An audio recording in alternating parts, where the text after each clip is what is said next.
大家好，德国汽车市场第一季度的统计数字出炉了。中国生产的汽车出口德国大增，市占率竟然增加3倍。但必须看清，其中大部分是西方汽车制造商在中国生产的，中国自主品牌还是少数。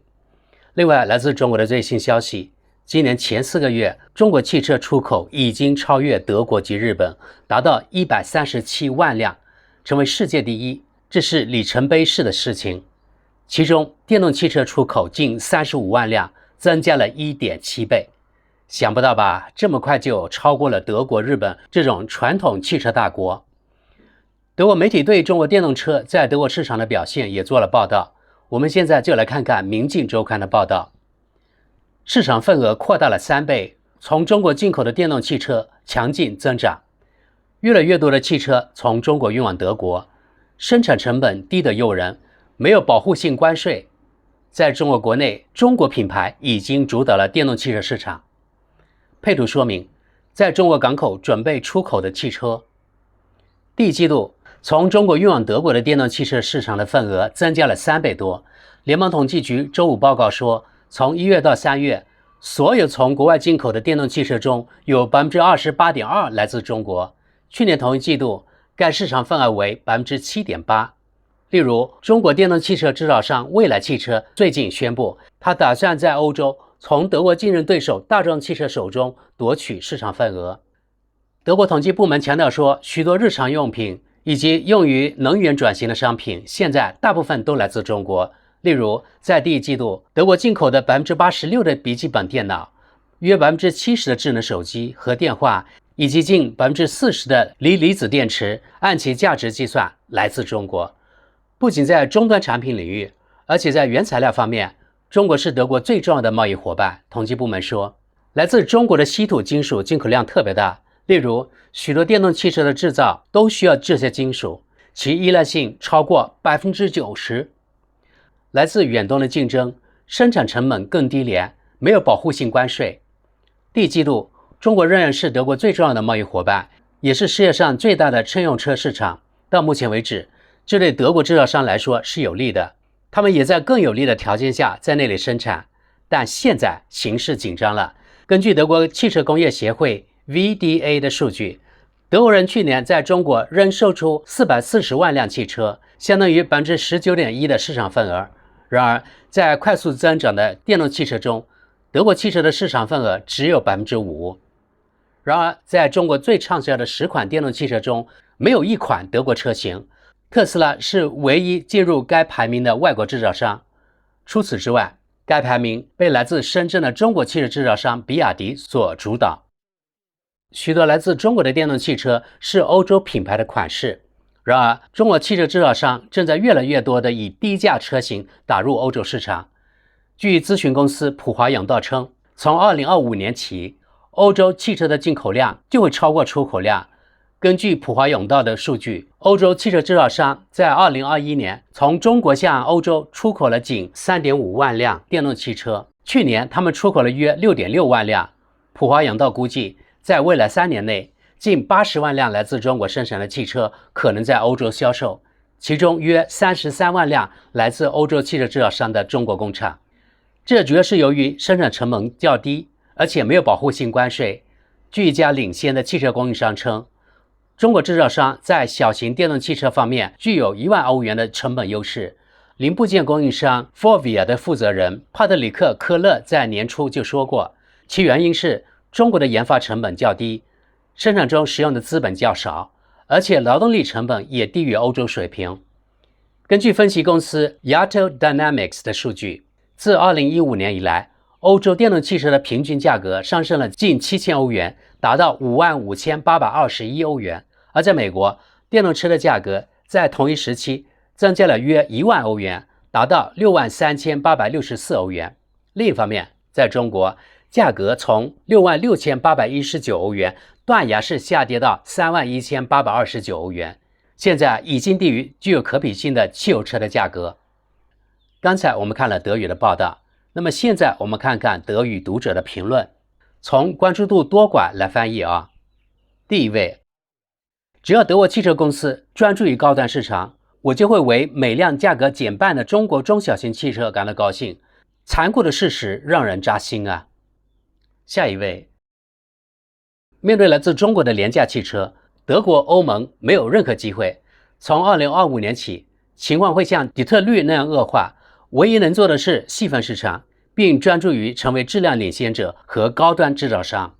下一位，德国人不想要的是蓬勃发展的风力涡轮机制造商、自己的太阳能技术、快速互联网、完好的移动电话网络、与国外连接的准时和快速的火车、维护良好的桥梁、迅速结束柴油丑闻、高速公路限速改革等等。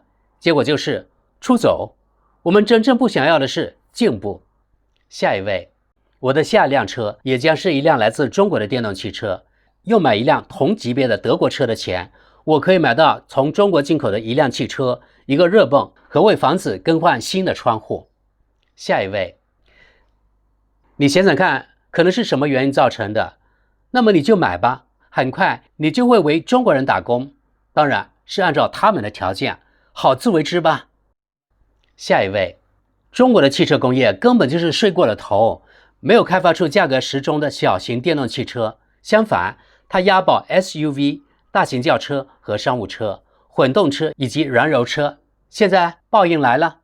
下一位，这取决于你如何看待它。奔驰对自己的定位相当明确，在电动车上睡过了头之后，这很好理解。不幸的是，很长段时间以来，大众汽车不再是国民汽车了。但从根本上说，德国的汽车公司普遍错过了电动汽车，只居高临下的看待别人，如特斯拉。现在是时候加油了，或者倒闭。下一位，当大众、奥迪、宝马和奔驰在25年前嘲笑电动汽车，15年前预测特斯拉的破产和崩溃，并且现在仍然顽固地坚持燃油车时，后果就是这样。他们的电动汽车部门没有得到100%的支持，而且成本太高。你可以从他们的市场份额中看到这一点。在上海车展中，宝马公司的经理们不得不谦虚地承认，中国品牌抢了风头，他们没有什么可以与中国人竞争的东西，除了免费的冰激凌之外。下一位，中国汽车并不廉价，是德国汽车的价格简直完全太高。奔驰公司在2022年取得了创纪录的利润，尽管它有各种所谓区位劣势等不利因素，还向每个员工发放了8000欧元奖金，所以说仍有改进的空间。下一位，德国汽车工业已经多次明确表明，他对中小型汽车不再感兴趣，因为他们不能带来足够多的利润。中国制造商当然很乐意填补这一空白。下一位，真正的原因是德国汽车的价格极高，谁有能力或者愿意花3万欧元购买像大众 e-up 这样的微型车，而且是低配款？这些车在欧洲也可以生产得更便宜。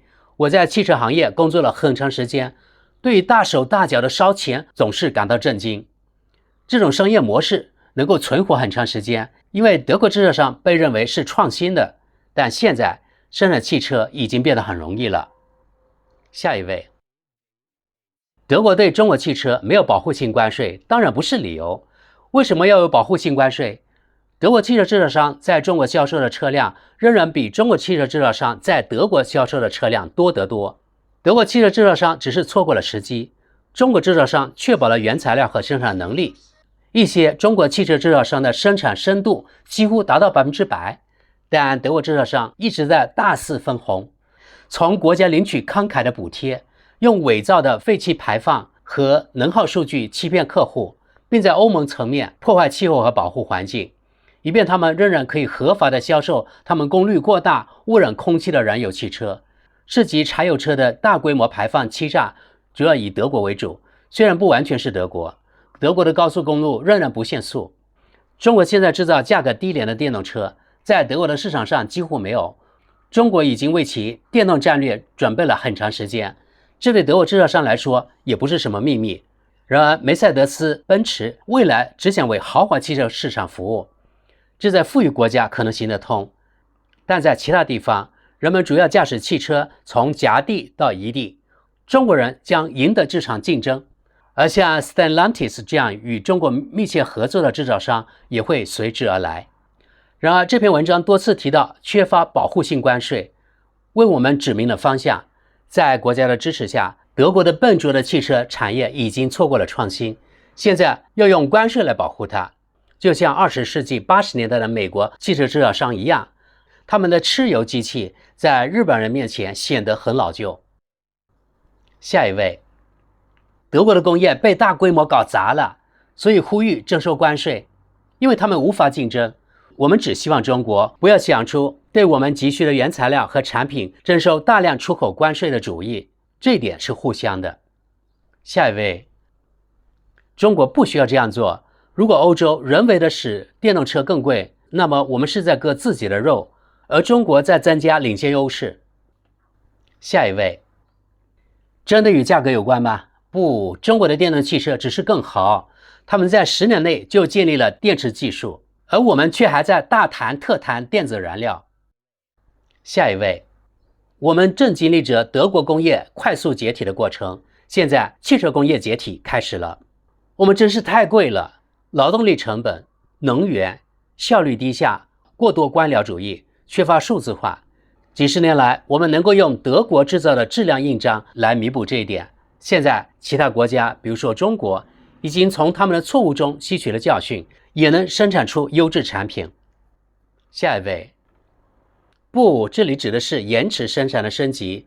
2008年到2021年的零利率时期没有被充分用于投资，因为燃油车有利可图，其他人则更快。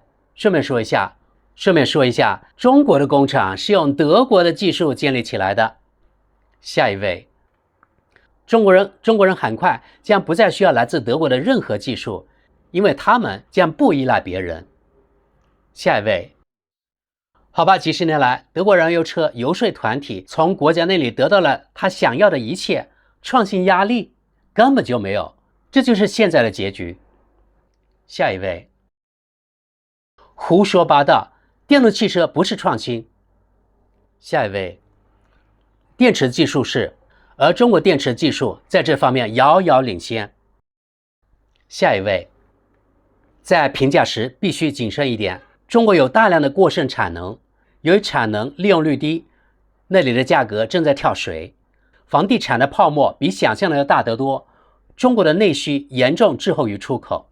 而在德国，中国汽车的价格其实并不便宜，即使是名爵这个唯一称得上有销售数字的制造商，现在也不得不大幅提价。吉星和蔚来汽车也不便宜。中国人造车像德国人一样，我没有看到他们的产品有什么创新。特斯拉则更为大胆，他们正在打破传统并思考怎样才能简单的解决问题，所以特斯拉能轻松的应对价格战，打入中国的前3名，这不是没有原因的。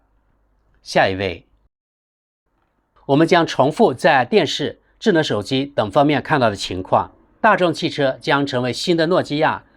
在电池技术方面，从这个秋季开始，比亚迪将领先2代，根本无法追赶。下一位，在许多评论中，我可以看到某种幸灾乐祸，但我认为这是完全不合适的。许多工作岗位和德国的繁荣总体上取决于德国汽车工业及其供应商。下一位，这将与太阳能组件的情况一样。最后，正是来自中国的便宜得多的同样好的组件，使光伏发电首先从经济角度考虑成为可能。电动汽车也是如此，中国的电动汽车同样好，但便宜30%到40%，从而帮助电动汽车的突破。甚至在号称小气就是酷的德国人中，除了特斯拉之外，没有人能拼得过中国人。下一位，问题是德国的汽车工业只依靠高端汽车和如坦克般庞大的汽车上路，然而只有当小老百姓也负担得起电动汽车时，转型才能成功。如果不是德国电动车，那就是中国电动车吧。就电脑而言，电动汽车其实就是轮子上的电脑，中国人无论如何要好一些。好吧，朋友们，今天就到这里吧。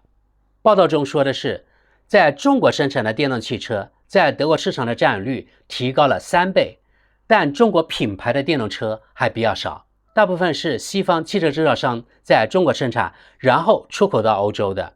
普华永道预测，到2025年，情况会发生根本性改变。到那时，中国品牌的电动汽车将占大多数。